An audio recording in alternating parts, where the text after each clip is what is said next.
了10年，85花们似乎分出了高下。刘亦菲、赵丽颖、杨幂终成第一梯队，芭莎夜热热闹闹的开了。红毯走完，人们感慨85花赢麻了。尽管年纪比90花、00花大了一截，但红毯上85花的状态却是最好的，毫无疲态。久未露面的赵丽颖造型堪称这几年最佳，一袭星空裙衬托的她闪闪发亮，她身上有一种经过风雨之后的从容和甜美。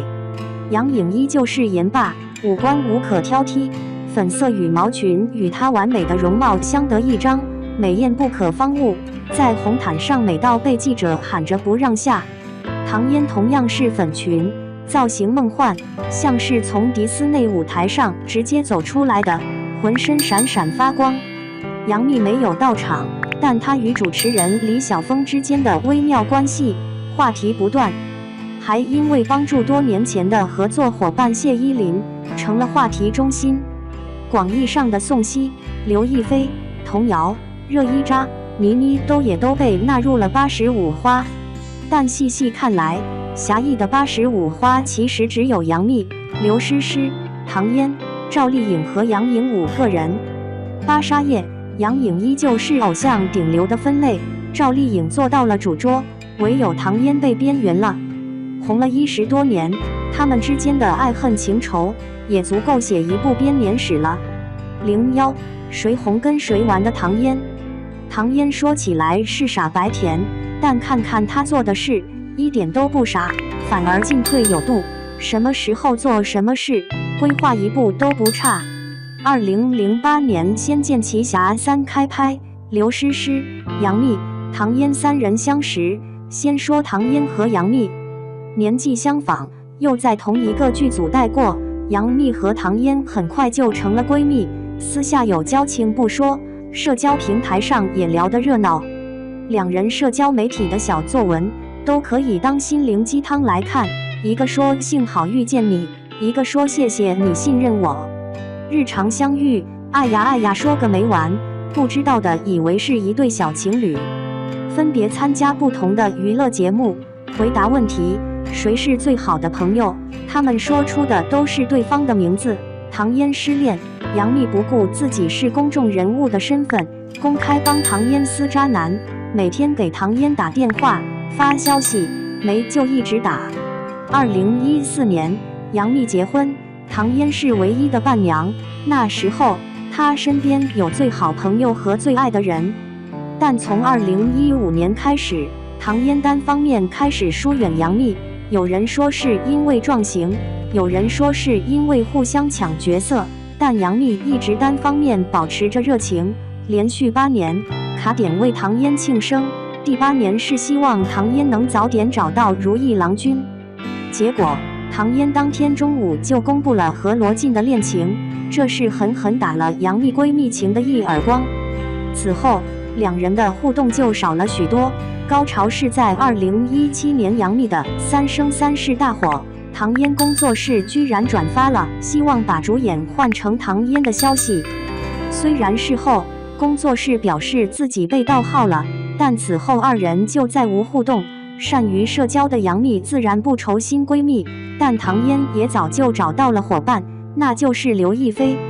此后连续8年，唐嫣卡点为刘亦菲庆生，一副好闺蜜的样子。刘亦菲在圈中地位崇高，有了这么个好闺蜜，自然比和杨幂称姐妹好。但这种在娱乐圈30岁以后才认识的同行，且不怎么见面，有多交心，还要打个问号。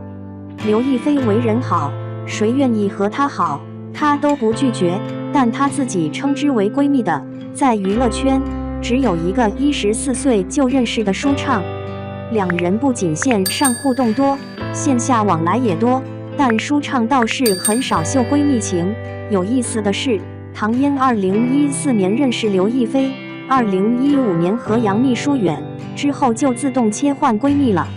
都知道胡歌与杨幂有过一段情，但唐嫣与胡歌关系却极好，包括她拍摄《繁花》，据说也是靠着胡歌的关系。她和刘亦菲是好闺蜜，与胡歌关系好到住一个小区，日常来往密切。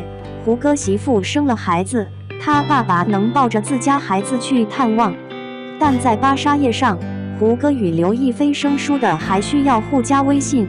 作为好闺蜜，将近10年时间，她都没有想过大家可以成为共同好友吗？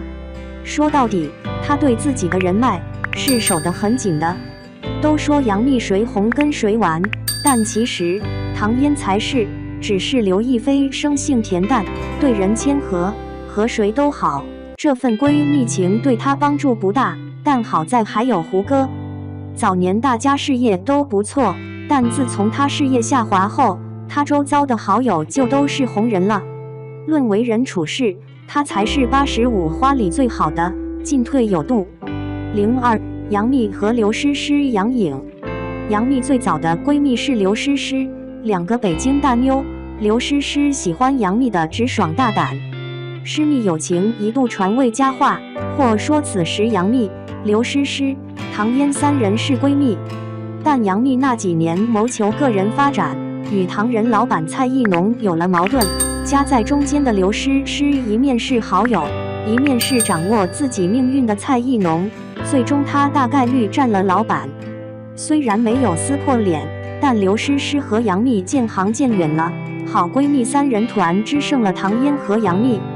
唐嫣离开后，杨幂依旧活跃，因为工作关系，她和倪妮熟识，又因为黄晓明与杨颖熟悉了起来，加上张大大，成了姐妹团。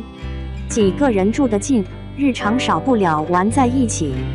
原本以为杨幂和刘诗诗就从此是路人了，没想到2020年他们复合，此后发糖不断，一起玩，一起出游，互相探班，参加活动也手牵手在一起。老朋友回来了，没有比这更好的事。03赵丽颖。友情方面，赵丽颖和85花之间乏善可陈，虽然她圈中不乏好友，但日常与85花交际不多。与唐嫣的善于结交和杨幂的抱团取暖相比，她在85花中算是个边缘人。04端倪出现。85花分分合合，比过美，争过奖，10多年下来，从刚开始的难分轩轾，到现在开始慢慢分出了高下。杨幂赵丽颖站在了第一梯队，赵丽颖一路被黑，硬是用成绩翻了身。偶像剧走红后及时抽身，一手流量一手证据，转型成功，3次白玉兰提名，即使不得奖也是肯定。杨幂虽然流量为主，但成绩斐然。尽管都说她拍烂剧，演戏不走心，但她是诸多对赌协议中唯一胜出的女艺人，靠着拼命杀出了一条血路，还带了不少新人。你说她势利也好，世故也好，但相比其他人不明所以的成功，她的成绩倒是自己一手一脚打出来的。现在对赌完成，她得以脱身，新剧也请了台词老师，也许这次未必会有成绩，但一切向好。赵丽颖和杨幂两人都有足以傲视群雄的大爆剧，这就是他们的底气。刘诗诗作品不多，但打戏无敌，且人缘好，作品有一部算一部，都拿得出手，古装领域有排面。杨颖离开了黄晓明，资源下跌，演技一直漂浮，但颜值无敌，靠着偶像剧，靠着跑男还能红火个5年，5年之后她也许就转型了。唯独唐嫣什么都有，但什么都差一点，爆剧有，但没有那么爆。虽然为人处事周到，可周围人的提携也有限，外形气质佳，底子也好，但演技就是局限在傻白甜里，不肯往前迈一步。做的是隐退的事，想要的是当红的待遇。大家都有爆款，谁不断有新剧，谁是一直吃老本，一目了然。微博之夜被拦在场外，芭莎座位被安排在边缘。如果再看看复出就巅峰的刘亦菲，隐退口碑还不错的舒畅，话剧舞台上的倪妮、唐嫣的尴尬就更明显了。娱乐圈虽然讲究人情世故，可撑得住面子的永远是实力。85花走到现在，虽然没有说泾渭分明，但已经开始拉开了差距。这场仗结局如何，我们拭目以待。